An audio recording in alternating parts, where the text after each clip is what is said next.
الحمد لله رب العالمين والصلاة والسلام على سيد الأنبياء والمرسلين أما بعد فأعوذ بالله من الشيطان الرجيم بسم الله الرحمن الرحيم إن هذا القرآن هي للتي هي أقوم صدق الله العلي العظيم وبلغنا رسوله النبي الكريم ونحن على ذلك لمن الشاهدين والشاكرين والحمد لله رب العالمين۔ کچھ عرض معروف سے قبل آئیے ہمارا مل کر انتہائی احترام و عقیدت کے ساتھ اپنے اور ساری کائنات کے مرکز عقیدت گنبد خضرا میں آرام فرمانے والے آقا اور روحنا فدا جناب محمد رسول اللہ صلی اللہ علیہ وسلم کی بارگاہ بے کسمہ جھوم جھوم کا درود پاک کا ہدیہ کا باز کرن پڑھیں بہت الحمد بعد الجود والکرم والہ الکرام مبارک وسلم صلاۃ و سلام علیک یا رسول اللہ صلی اللہ علیہ وسلم۔ عزیزان ملت اسلامیہ، اللہ تبارک و تعالیٰ قرآن پاک میں ارشاد فرماتا ہے ان ھذا القرآن للتی ہی اقوم، بے شک یہ قرآن یہ سب سے زیادہ مضبوط ہدایت کا راستہ ہے۔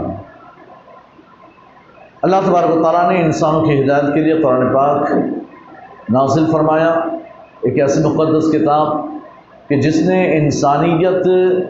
کو عروج بخشا، انسانیت کو ترقی عطا کی۔ خاص طور پر اہل عرب کے وہ لوگ کہ جو تہذیب و تمدن سے بہت دور تھے، اللہ تبارک و تعالیٰ نے انہیں قرآن پاک کے ذریعے سے سارے علوم عطا فرمائے، قرآن پاک کے ذریعے سے انہیں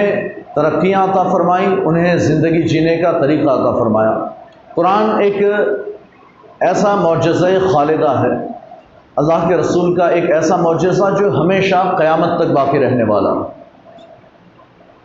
قرآن پاک کا یہ اعجاز اور یہ معجزہ ہے کہ آج بھی قرآن پاک لوگوں کے دلوں پر اثر کرتا ہے، بس فرق یہ ہے کہ بندہ اسے دل لگا کر پڑھے۔ اگر بندہ قرآن پاک سے محبت کرے، اس کی تلاوت سے محبت کرے، دل لگا کر پڑھے، جب پڑھے گا اسے ایک نیا مزہ آئے گا۔ ہم اجمی، ہم یعنی کہ جتنے بھی عرب کے علاوہ کے جتنے لوگ ہیں اجمی کہلاتے ہیں، گونگے بہرے کہلاتے ہیں، تو ہم اجمی ہیں، ہمیں قرآن کا وہ اعجاز سمجھ میں نہیں آ سکتا جو اس کی زبان کا اعجاز ہے، اس کے الفاظ کا، اس کے کلمات کا اعجاز ہے۔ وہ معجزہ جو ترتیب کا، کہاں کون سی آیت، کہاں کون سا ورڈ یوز کیا گیا، کہاں کون سا لفظ استعمال کیا گیا، وہ معجزہ ہماری سمجھ میں زیادہ نہیں آ سکتا۔ ہم تو بس یہ کہ قرآن سن لیں، اور اگر سن لیں، سمجھنے والا ہے، اگر پڑھا ہوا ہے تو سمجھ لے، بس اتنا۔ لیکن وہ جو قرآن کے الفاظ کا معجزہ ہے کہ اللہ نے اس لفظ کو، اس ورڈ کو یہاں کیوں یوز کیا، دوسری جگہ کوئی اور لفظ استعمال کیا، یہاں کوئی اور لفظ استعمال کیا، ایک ہی آیت کئی جگہوں پر، یہاں بھی وہی بات ہے، یہاں بھی وہی بات ہے، پھر یہاں وہی بات ہے، ایک ہی بات کو 3 4 5 مرتبہ، کوئی بات تو 10 مرتبہ بیان کی۔ تو پورا قرآن ایک ہے، ایک بات ایک بار کہہ دی تھی، دوبارہ کہنے کی کیا ضرورت، اور 2 بار کہہ دی، تیسری بار 10 بار کہنے کی کیا ضرورت۔ تو یہ معجزات قرآن کے ہیں جو ہماری سمجھ میں نہیں آ سکتے، لیکن جو اہل عرب ہیں، جو عربی کے ماہرین ہیں، وہ اس معجزے کو جانتے ہیں، وہ اس معجزے کو سمجھتے ہیں کہ اللہ تبارک و تعالیٰ نے جہاں کہیں بھی جو بات، جو آیت بیان فرمائی، اس کا کوئی نہ کوئی انسان سے تعلق ہے، اس کا کسی نہ کسی لحاظ سے وہاں اس مقام اور اس جگہ میں کوئی تعلق موجود ہے۔ جب ہم قرآن کی تفسیر بیان کرتے ہیں تو پھر وہ تعلقات بیان کیے جاتے ہیں، وہ مناسبتیں بیان کی جاتی ہیں۔ اللہ نے اس آیت کے بعد اس آیت کو کیوں بیان کیا ہے، یہاں اللہ یہ ذکر فرما رہا تھا، اچانک اللہ نے یہ ذکر کیوں کر دیا۔ یہ ساری حکمتیں جب ہم قرآن کی تفسیر پڑھیں تو پھر ہمیں سمجھ میں آتا ہے۔ جو اہل عرب ہیں ان کی سمجھ میں یہ بات آتی ہے، جو اہل عرب یعنی 1400 سال پہلے بڑے فصحاء اور بلغاء تھے، جنہیں اپنی زبان پر ناز تھا، جو سمجھتے تھے کہ ہماری طرح تو کوئی عربی بول نہیں سکتا، اور جو اہل عرب ہیں، جو عربی جاننے والے ہیں، وہی پڑھے لکھے لوگ ہیں، جو عرب یعنی عربی نہیں جانتے، جو عرب نہیں، وہ گونگے بہرے ہیں، انہیں کچھ پتا نہیں۔ انہیں اپنی زبان پر اتنا ناز تھا کہ وہ اپنی محبوب و پسندیدہ چیزوں کے نام 50 100 نام رکھ لیا کرتے۔ انہوں نے شیر اور تلوار کے 5 ہزار نام رکھے ہوئے ہیں۔